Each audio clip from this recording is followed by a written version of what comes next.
साहब व रघुनाथ साहब। सर्वप्रथम ग्राम कोसिला के पावन धरती को नतमस्तक सेवा जोहार करते हुए समाज में समय समय में जन्मे महापुरुषों के चरणों में नमन और मंच में मंचासीन हमारे वरिष्ठ अतिथिगण बुद्धिजीवीगण आप सभी के चरणों में नमन और क्षेत्र के जनता जनार्दन मातृशक्ति पितृशक्ति एवं मेरे युवा साथी भाई बहन आप सभी के चरणों में नतमस्तक सेवा जोहार करता हूँ। साथियों आज हम ऐसे क्रांतिकारियों की बलिदान दिवस मनाने जा रहे हैं जिन्होंने इस गोंडवाना के मान और सम्मान के लिए और इस भारत देश के लिए 18 सितंबर 1857 की लड़ाई में और अंग्रेजों की गुलामी स्वीकार न करते हुए साथियों उन्होंने अपने मान और सम्मान को बचाते हुए किसी को गुलामी स्वीकार नहीं की, लेकिन कुछ समाज के चंद गद्दारों के द्वारा छल और कपट के जरिए हमारे महान क्रांतिकारी राजाओं को पकड़वाकर अंग्रेजों के हवाले कर दिए साथियों। और अंत में 18 सितंबर 1857 को हमारे महान क्रांतिकारियों को दोनों पिता और पुत्र को तोप के मुंह में बांध कर उड़ा दिया गया साथियों। वो मंजर कैसा रहा होगा आप लोग सोच सकते हैं साथियों कि दोनों पिता और पुत्र को एक साथ एक तोप में बांध कर उड़ा दिए, उनके चिथड़े कर दिए गए साथियों। कौन से समाज के क्रांतिकारियों के साथ आज तक ऐसा हुआ है? कौन से समाज के क्रांतिकारियों के साथ आज तक ऐसा हुआ साथियों? ऐसा आज तक नहीं हुआ है जो हमारे महापुरुषों को तोप में बांधकर दोनों पिता और पुत्र को एक साथ उड़ा दिया गया साथियों। राजा शंकर साहब और कुंवर रघुनाथ साहब ही नहीं साथियों, हमारे समाज में ऐसे क्रांतिकारी हुए हैं। भगवान बिरसा मुंडा जैसे आप जानते होंगे, आप उनका इतिहास पढ़ते हैं। आपके मान सम्मान के लिए, आपके जल और जंगल जमीन के लिए उन्होंने 25 साल की उम्र में अपने प्राणों की आहुति दी थी साथियों।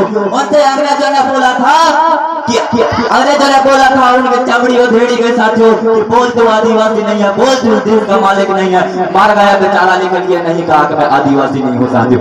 ऐसे क्रांतिकारियों के बनकर हम लोग साथियों। लेकिन अफसोस आज इस समाज के साथ, आज इस समाज को देश के मूल मालिक कहने वाले समाज के साथ देश के अंदर किस तरह से अन्याय अत्याचार होते हैं साथियों।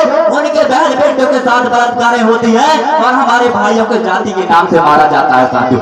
आज सोशल मीडिया और मीडिया के माध्यम से देखते होंगे देश के कोने कोने में आज आदिवासी समाज के साथ किस प्रकार बर्ताव किया जा रहा है साथियों।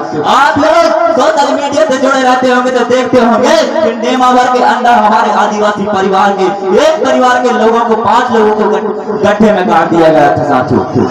और ऐसे तमाम प्रकार के अन्याय अत्याचार हमारे साथ होते हैं। और नीमच के अंदर हमारे आदिवासी भाई को किस तरह से ट्रक से घसीट कर मार दिया गया। और राजस्थान के अंदर इंद्र मेघवाल नाम का एक छोटा सा बच्चा जिन्होंने एक स्वर्ण समाज के मटकी से पानी पी लेने पर उसकी कीमत उन्हें मौत से चुकानी पड़ी साथियों। ये व्यवस्था आज हमारे समाज के साथ हो रहा है, जबकि आजाद भारत है, यहाँ पे किसी भी प्रकार से छुआछूत के भेदभाव नहीं होनी चाहिए। लेकिन आज इस समाज को ऐसा ही नीच समझा जा रहा है जैसे आपको हजारों साल पहले साथियों सार्वजनिक कुआं तालाबों में पानी नहीं पीने दिया जाता था, आपको धन दौलत रखने नहीं दिया जाता था, आपको शिक्षा का अधिकार नहीं था और आपके बहन बेटियों को साथियों रखने का तक अधिकार नहीं था। आज वो व्यवस्था आजाद भारत में तक साथियों ये लोग हमारे पर व्यवस्था लागू कर रहे हैं।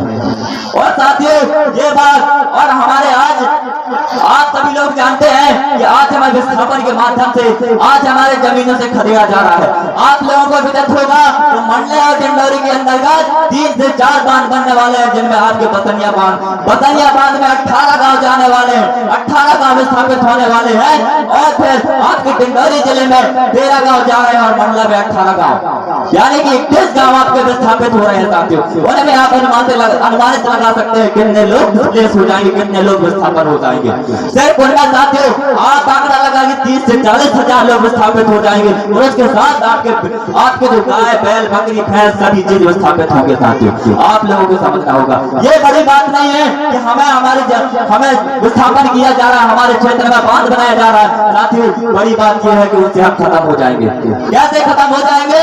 क्योंकि जो हमारा अस्तित्व जो है वो जमीन से आते हो। हमारी जो जीना खाने का जो भी सामान मिलती है हमें जल जंगल जमीन से मिलती है साथियों। लेकिन उन जल जंगल जमीनों को भी किस तरह से हमसे छीना जा रहा है इन सत्तासीन सरकारों के द्वारा। और साथियों अपने निजी स्वार्थ के लिए छीन रहे हैं, अपने जो देश अंबानी अदानी उनको देने के लिए छीन रहे हैं साथियों। हमारी जल जंगल जमीन हमें ऐसे ही नहीं मिलेगी। हमारे जल जंगल जमीन हमको ऐसे ही नहीं मिले, किसी भीख में नहीं दिया, किसी नेता किसी मंत्री ने नहीं दिया। ये जो बैनर में जो ऊपर आप लोग देख रहे हैं फोटो लगे, हमारे जल जंगल जमीनों के लिए इन्होंने अपने प्राणों की आहुति दी है साथियों। इस देश की आजादी में 70% लड़ाई यदि किसी ने लड़ी है तो हमारे आदिवासी कौम के क्रांतिकारी लड़े हैं साथियों।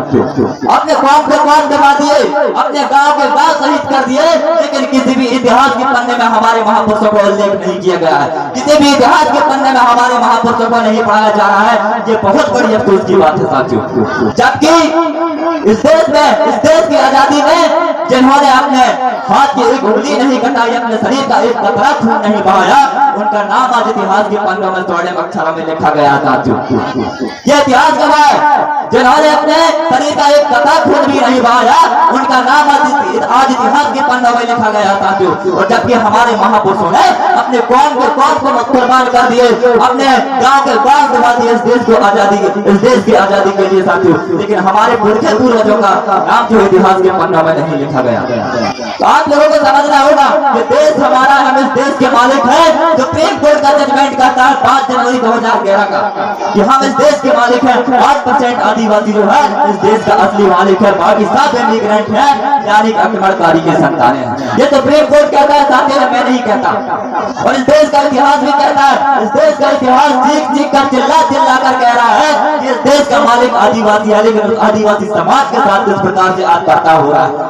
आज आप कहीं भी निकल जाइए, आज हमारे बहन बेटियों को हीन नजरिए से देखा जा रहा है कि आदिवासी समाज की लड़की है, इसके साथ कुछ भी कर ले, उसके समाज के तो भोले भाले लोग कुछ भी नहीं कर पाते। तो साथियों आप लोगों को जवाब देना है। हम लोग इस क्रांतिकारी बिरसा मुंडा के खून है जिन्हें 25 साल की उम्र में अंग्रेज शासन की नस्ल नाबूद कर दिए थे साथियों। अंग्रेज शासन के दांत खट्टे कर दिए थे। आप लोग उन क्रांतिकारियों के बच्चों में किसी भी कंडीशन में कमजोर नहीं है। और मेरी माताएं बहनें से भी कहना चाहता हूँ, आप समझ लोग यहाँ पे बैठे, आप अपने आप को किसी भी कंडीशन में कमजोर मत समझें। जो लोग आपको गलत नजरिए से देखता है, आप उनको अपनी भाषा में समझा दो कि नौकर हो, नौकर की औकात पर हो, मालिक बनने का प्रयास मत करो।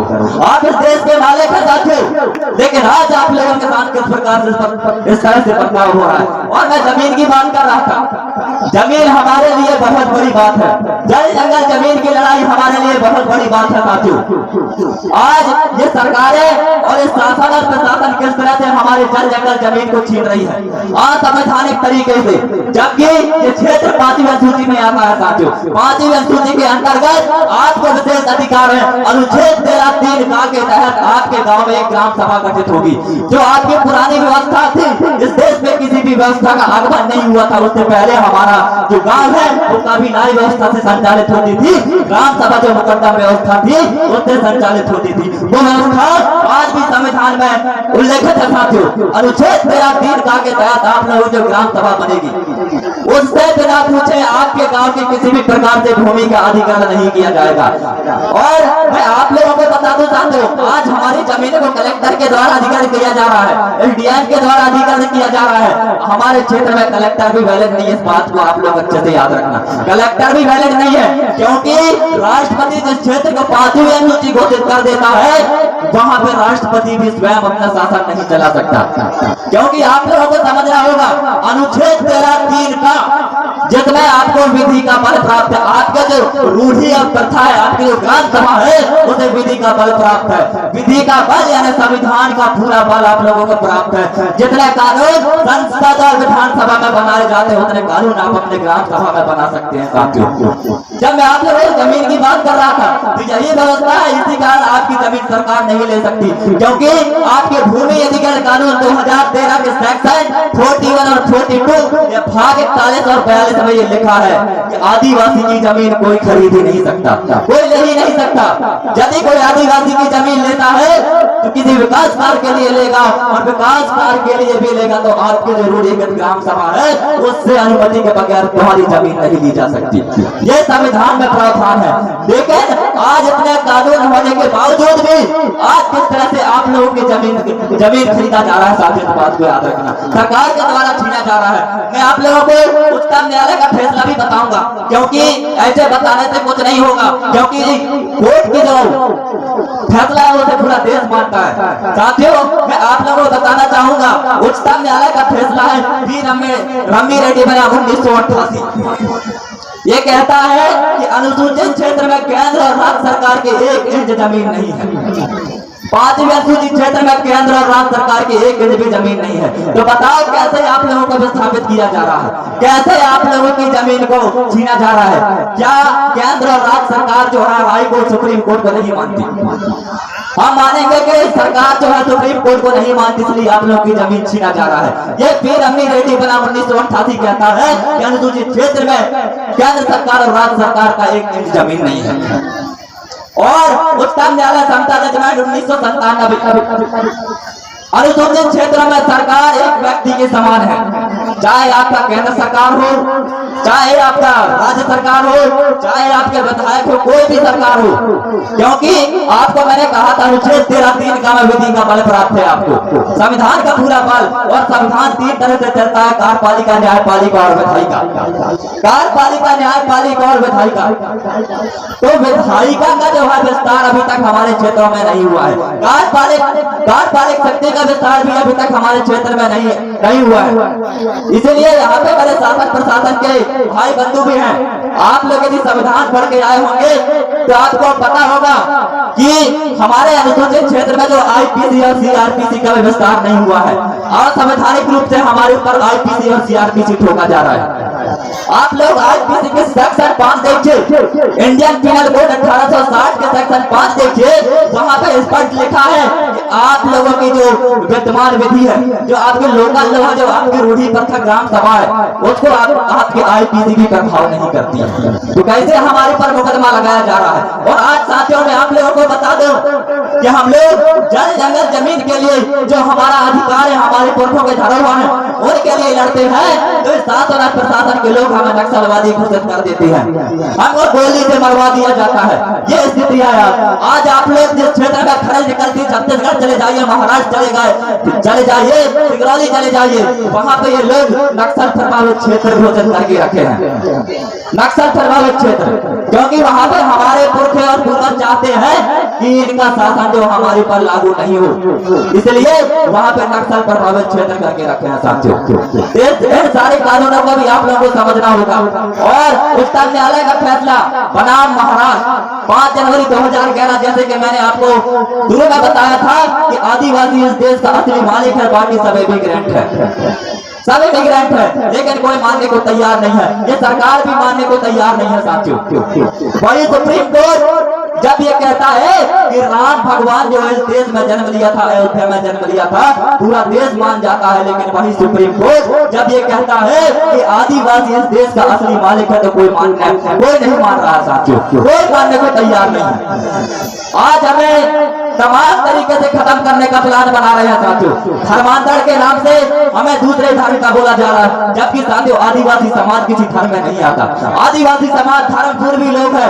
इस देश में किसी धर्म कोई धर्म पैदा नहीं हुआ था, तब से इस देश में आदिवासी वास करता आया है। आदिवासी का मतलब आप लोगों को समझना होगा कि आदिवासी इस देश में बसने वाला है, इस देश का मूल मालिक, सभी धर्मों का बाप आदिवासी है। इसलिए आदिवासी किसी धर्म में नहीं आता। मैं प्रूफ करने के लिए तैयार हूँ, ऐतिहासिक रूप से मैं प्रूफ करने के लिए तैयार हूँ, और कानूनी रूप से भी प्रूफ करने के लिए तैयार हूँ। आदिवासी समाज कभी हिंदू धर्म में नहीं आता, कभी हिंदू धर्म में नहीं आता, किसी भी धर्म में नहीं है। आदिवासी समाज पूरे धर्मों का बाप है आदिवासी समाज। इस बात को आप लोगों को समझना होगा। और मैं आप लोगों को बता दूं, उच्चतम न्यायालय का फैसला केरल बनाम महाराष्ट्र 8 जुलाई 2013 का, जिसकी जमीन होगी उसकी खनिज होगी। आप लोग जैसे कि मैंने आपको बताया है कि आपके जमीनों के नीचे सबसे ज्यादा खनिज संपदा है, उसको छीनने के लिए भी आप लोगों को विस्थापित किया जा रहा है। आपकी जमीनों से आपको विस्थापित किया जा रहा है, बेदखल किया जा जा रहा है। तो साथियों, इस बात को भी आप लोगों को समझना होगा, जल जंगल जमीन की लड़ाई हमारे लिए बहुत बड़ी है। आज मैं आप लोगों को बताना चाहता हूँ, जो हमारे विस्थापित क्षेत्र से हमारे भाई आए होंगे उनका मैं बताना चाहता हूँ, यदि आपको अपनी जमीन बचानी है तो आपको अपनी पुरानी व्यवस्था में आना होगा, क्योंकि ये सरकारें जो है तमाम तरह के योजना देकर आपको गुलाम बना रहे हैं। जैसे कि आपके सभी लोगों के चाहते आपने उसके मार्गदर्शन से पूरे क्षेत्र में गोंडवाना की क्रांति जागी है। गोंडवानी स्वर्णगिरी तिरुमाल प्रेम साहब महाराज जी कहते हैं कि हमारे समाज में जो है चेवना चलाते हैं, उसी प्रकार से हमें फ्री के लोग दे देकर, आपको योजना दे देकर ये लोग गुलाम बना रहे हैं, और मौका बनने पे आपको मेड़ों के बाहर जो है साथी पूछते हैं। तो विस्थापन का मतलब आप लोगों को समझना होगा।